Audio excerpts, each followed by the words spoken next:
Hello and welcome to Farm Journal Live. I'm Clinton Griffiths here in the Farm Journal newsroom. Of course, we're bringing you the latest on the coronavirus outbreak and its potential impacts on the industry of agriculture. Today at midday, looking at our markets, most of our commodity markets in the red, including stocks here at midday. Wheat, however, the one bright spot, trying to fight to the upside, a few cents higher on the day. Let's get to some of the other news that's happening right now, including what's going on in Washington.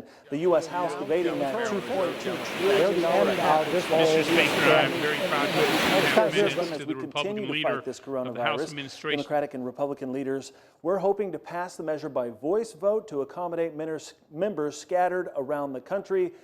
Many are reluctant to fly or risk flying back to the Capitol. We're continuing to watch that. Today's House session follows that 96-0 vote in the Senate about the measure earlier this week. That was approved. Of course, if it's passed in the House, it will then head to the president's desk. Now, the government taking steps to keep the H-2A program going right now. That's after a temporary halt was put in place for processing those immigrant worker visas from Mexico. Now Secretary of State Mike Pompeo announcing new action to keep visas flowing, adding that the visas are essential to the economy and our food security. The State Department announcing it will continue to process returning H-2 visas. It will now also allow consulates to waive in-person H-2 interviews on first-time and returning applicants. It's estimated that the Mexico Embassy issued more than 88% of all H-2A worker visas last year. Of course, that's been a big concern for our harvest crews. Glenn Jansen is the president of U.S. Custom Harvesters and the owner of Jansen Harvesting in Plymouth, Nebraska. And Glenn, you've been following this very closely. What was your reaction when you heard this news today? Checking on Glenn. Check your microphone there, Glenn. Of course, we're live here trying to get this technology to work from across the country. As I said, the H-2A program making some changes. The Secretary of State saying he's going to keep it going. Glenn, do we have you now? All right, we'll come back to Glenn if we get his microphone working. In the meantime, there has been some updates on the supply chain happening around the country here. Of course, eggs in high demand, a lot of protein in high demand right now. USDA's Agriculture Marketing Service saying it will immediately waive the provision which prohibits official grading for eggs over 21 days in age or which have previously shipped for sale. The moves to address shortages of eggs at many supermarkets. The action will allow eggs recently shipped to food service to be returned to their farms of origin for reprocessing, repackaging, and grading for grocery stores. A commodity market research firm saying retailers are ordering up to 6 times their normal egg volumes right now. Now, there's been a lot of talk about keeping these supply chains up and running and making sure that we're still filling our grocery store shelves. Let's bring in now John Neiman, Cargill's head of protein ingredients, and heads up the international team. And John, Cargill has been really focused on making sure we continue to keep supply chains running. Yeah, absolutely. First of all, good afternoon to everyone. And I just want to give a shout out to everybody that's a farmer and a rancher, anyone that's a part of the supply chain. These things don't happen without everyone working in unity. And so thank you to everyone. We know that people are recognizing more than ever that the importance of our farmers and ranchers. Oftentimes people have gone to the point of thinking that everything just shows up in the grocery store, and they're realizing there is a tremendous amount of complexity to it. But we want to reassure people there's plenty of food. We're certainly seeing a shift in the demand, and we're seeing a shift in where people are buying their food, but people still need it. And we're thankful for everybody in the supply chain logistically to help make it happen. John, one of the things that Cargill has pledged is to make sure that your workforce is being taken care of, and you've put some things in place to make sure that they feel valued at this time because, as you said, much of the country and the world is counting on their efforts. Yeah, the number one thing is we want our employees to be safe and healthy, and so first and foremost, that's our priority. It's always been part of our core for 155 years. Take care of your people, and they'll take care of the business. And so we continue to have sanitation practices that we do in our plants every day, but we're also doing extra measures such as pre-screening, temperature checks, asking people questions as they come into work. We want people to stay home if they don't feel well, but we do want people to be at work to help be a part of that essential supply chain. we know that this is why we're here. We're here to help feed and nourish the world, but we want to do it with the safety in mind of our people. And that is our top priority. And we're continuing to see people show up in a great way with great purpose and great clarity, that when they're working on the chain, when they're delivering products, that they're a part of an important purpose right now, and that is feeding people. How important are the relationships as you go through this? Because you've got to have the raw material, right? And I'm sure some of your processes that you're putting in place are actually working on down the line to make sure that that raw material keeps coming in.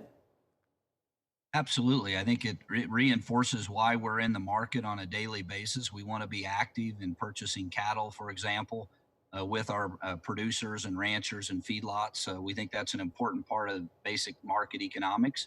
But we also believe that those relationships and reliability of what they do each day is important. And so the folks at the feedlots that are making sure the cattle get loaded, the transportation is so important. When we talk about critical sectors, these are just a reinforcement, and we want to make sure that when the cattle show up and they're able to process and then move them all the way through the system to where you can enjoy a great steak or roast or ground beef at the store. We certainly recognize that there's challenges at times around the timeliness, but rest assured there's plenty of food in the system. It's a matter of moving it to the right place at the right time. You know, that is an interesting point because we have seen so much of our meals shift from where we're eating out to now at restaurants and some of these other establishments, and now trying to buy it and feed ourselves at home. Is that changed the way that you handle your logistics as well? Well, certainly it changes where the product moves to. We've seen tremendous growth or demand at the retail store for obvious reasons. That's been pretty fast and furious, as you all can tell, in the last few weeks. But we've also seen great innovation come out of food service. I mean, there are restaurants that are finding creative ways to get food to people, and they're doing it through drive up. They're doing it through drive-throughs, call ahead. But we still are shipping to food service. We just certainly have seen a peak in the demand, much like the holiday season that we typically see from retail. And again, we want to get it to people where they need it, and we want to serve customers how they want to be served. I appreciate the insights into how all of those supply chains are working. Let's see if we can get Glenn Jansen back on the phone here. Glenn, talking about the H2A program and our custom harvesters out there, are you able to get with us here? It doesn't sound like we still have Glenn. We'll have to check with him, see if we can't pick him up next week as we continue to follow this story, the impacts of the H2A program on our workforce. Let's talk about what farmers are doing. They're going about their daily lives, doing the work they've always done. Our own photojournalist Russ Natusco recently stopped by a farm in southern Michigan to see how COVID-19 is changing people's lives. These calves are about a month old. Carl Sparks, we're in Cassopolis, Michigan. I farm with my brother Lee and his two sons. I have a 500 cow dairy herd. We have 40,000 laying hens. We make fertilized eggs for Miller Poultry in Goshen, Indiana. We just put together a simple letter so if they're stopped by the police or whoever, they can show it to them, say, hey, I'm legitimately out here on the road. The only reason that a person should be going is for essential services, and since agriculture, obviously the cows have to be milked and eggs have to be collected, is pretty essential. Dairy in general is so important to be clean, and sanitation is such a priority, especially with today's standards for milk quality. They want us to be more and more extreme anyways. Business as usual right now. You know, I feel like agriculture will be one of the last to really be affected as far as, you know, that we got to keep feeding people. People's got to eat no matter what. They're looking good. With the COVID-19 and everything, it hasn't been a big effect yet. Things are more and more tightening down, like when we have our supplier for auto parts. They're going to drop them off, but we're not supposed to sign the paper. So there's things like that that have changed a little bit. I'm glad that everything's taken very seriously, but you know, we've had diseases come and go. You know, I mean, it's just hard to know. Business as usual.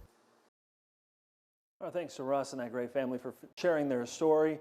We know, like them, many of you are out doing your part each and every day to keep the supply chains running and making sure the nation and the world continue to be fed. Of course, we'll continue to follow the coronavirus outbreak and its impacts on agriculture. You can go to www.agweb.com/coronavirus, or you can click on the coronavirus link at the top of the page to follow along as we continue to cover this important and breaking story. Thanks for watching Farm Journal Live.